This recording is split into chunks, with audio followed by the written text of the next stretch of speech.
Ana karı kartan kaldı. Ana kapılar kaldı. Oturuyoruz. Bıraksı yeri yok. Bari ketti. İş yok. Tamarka örmek.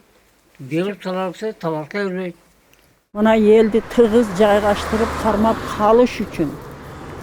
Birincide bizim ülüş yerlerimizdi tamarkaga aylanıp turup baldarga beriş керек. Бүгүнкү күнү балдарыбыз ар кайсы жактарга жаштар көчүп чыгып кетип атат да. Ошон үчүн көчүп кетпеш үчүн ушу биздин үлүш жерлерибизди тамарка катары балдарга берип, жаштарды кармап калса деп ушундай ойлойбуз да. Аксай айыл өкмөтүнүн Бакай учакасында 100 гектар жер аянты Аксай Капчыгай айылдарынын турак жайга муктаж атуулдарына бөлүнүп берилди. Көкташ айылындагы чектөө учаскасында трансформация болгон 32 гектар жер аянты тиешелүү иш кагыздары даярдалып берилүү алдында турат. Андан тышкары Аксай айыл өкмөтүнүн Үчтөбө айылынын Керметтөө учаскасында даярдалган 20 гектар жер аянты бүтүп, комиссиянын кароосунда каралып жатат. Булар уже даяр болгон, трансформация болгон, берилүүгө даяр турат.